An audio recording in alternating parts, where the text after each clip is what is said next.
Welcome to the chapter 264 leaks. Yo, when I tell y'all this chapter is insane. If y'all thought chapter 257 with Yuji landing the 7 black flash is crazy, this one is gonna be a level above that. I'm telling y'all. The hands that go on in this chapter with obviously what I predicted, Yuji versus Sukuna, are phenomenal. With that said, let's just get into the chapter, man. No more talking. The chapter begins with Yuji punching the ground to mess up Sukuna's footing, while Hana uses Jacob's ladder and it just descends on Sukuna. And we see everybody's faces in the panel as they see the big beam of light coming down. It's just very, it basically carries on from the previous chapter. And it continues with Sukuna climbing up toward Hana in the midst of getting hit by Jacob's ladder. So it's hitting him, but he's just charging through the attack and jumping up these rocks in order to reach Hana. Another detail is that although Miyamura does not say it on the screen, the page has Sukuna speak about how this attack will also hurt Yuji and Todo since it's not within Yuta's domain, like it's not the short hit technique. The rules are different this time around, but it also confirms that Hana's Jacob's ladder can actually hit anybody in the series. We were under the impression that it can only hurt those that are evil, judging from the dialogue of both her and Angel throughout the series, but I guess it just works on anybody at this point.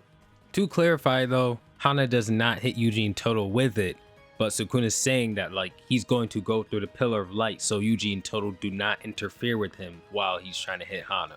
Sukuna manages to scale up the ladder and Angel warns Hana to leave and retreat, but Sukuna's already behind her and prepares to attack.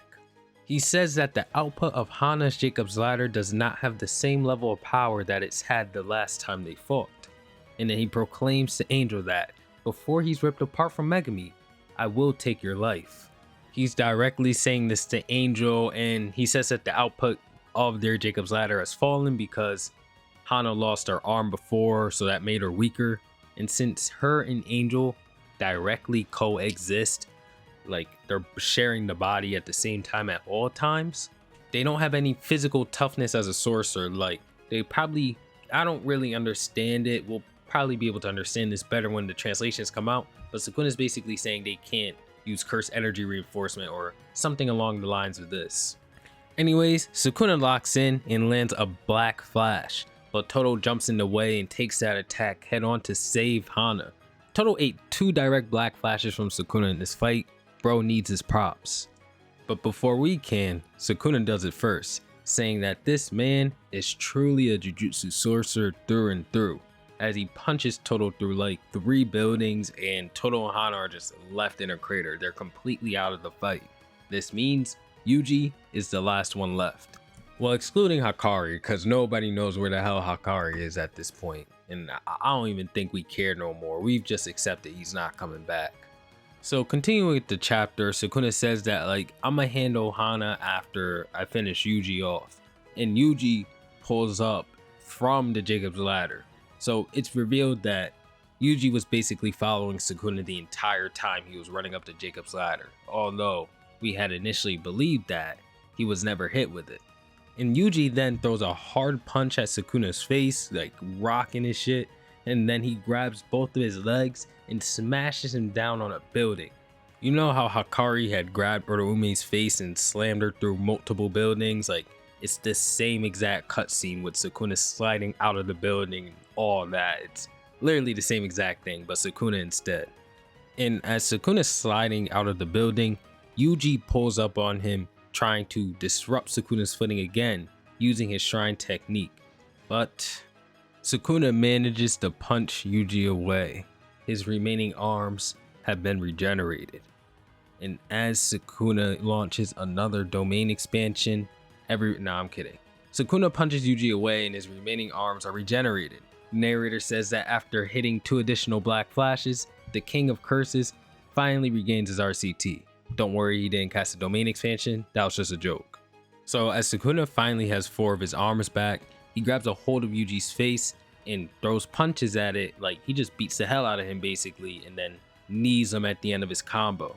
Something also to note is that Sukuna has his mouth back, the mouth stomach thing, so he's probably chanting as well as he's beating the hell out of Yuji. just making his curse energy reinforcement even stronger than it usually is.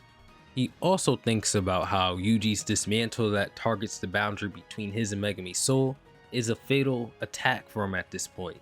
However, it's useless if Yuji can't hit him. And you know, he's got all his stats back. He's just blitzing Yuji, toying with him.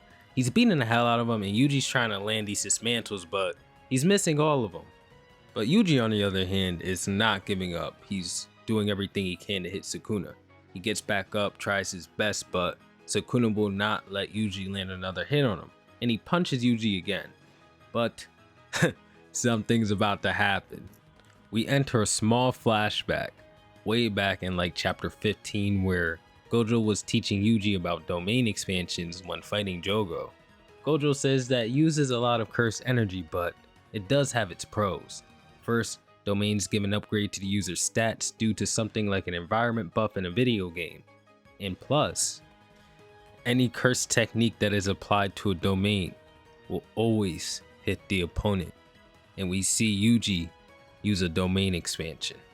This is no joke, I'm not playing. Yuji actually pulls out the domain expansion. Finally, it's finally here. I will post the hand sign up right here for a couple of seconds, taking it down. Don't want to play with Shueisha, but yes, it's actually here. All jokes aside, when I first saw this, I hit a whole backflip. Like, it may not sound like I'm hyped now, but I saw it like 10 minutes ago. I was screaming. All jokes aside, it's like 2 a.m. where I'm at. I was like, yo, I could not believe what I was seeing. I thought it was them fake ass leaks that always be on Twitter. Them Gojo revival ass leaks. Nah, this the real deal. And the narrator explains that Yuji had already learned the basics of barrier techniques through body swap training with Kusakabe. This is supposed to be the logic as to how Yuji has gained the ability to use a domain expansion. And then plus everything he's already learned throughout the entire series.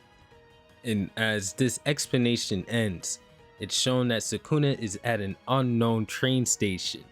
And I guess it's his Yuji Kuna form that he's taking place in, like he's back in the Yuji Kuna form. But then Yuji himself approaches him and says, okay, let's go, Sukuna. And the chapter ends. We don't know what's going on exactly. We don't know what Yuji's domain expansion is. Nothing about it. They're just in this place and Yuji saying, let's go, Sukuna.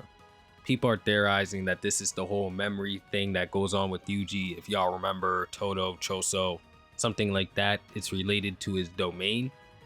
Or it's difficult to tell because obviously he casts this domain expansion with the intention of using the dismantles on Sukuna's soul. But there's just no information here. We're literally gonna have to wait till next week to get an answer on this. By the way, no break on Jujutsu Kaisen.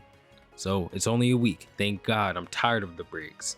One last thing I want to point out about this chapter is that if you go to the first page of chapter 236, if you haven't seen this page, because I don't play with Shueisha, they've been throwing me strikes left and right. If you look at the first page of 236, you see Geto and Gojo. Replace Geto with Yuji and replace Gojo with Sukuna. That is literally the final page of this chapter. It looks exactly like it. Like Sukuna's got the same face as Gojo and Yuji's got the same face as Geto. And I don't know why Gege did this. It might be off screen for Sukuna. Who knows? We're just going to find out. With that said, if you enjoyed the spoilers, my coverage of it, y'all know. The review is coming out on Sunday. Look out for that. And I'll catch you on the next one, man. Always appreciate you guys being here. Supporting means the world. Peace.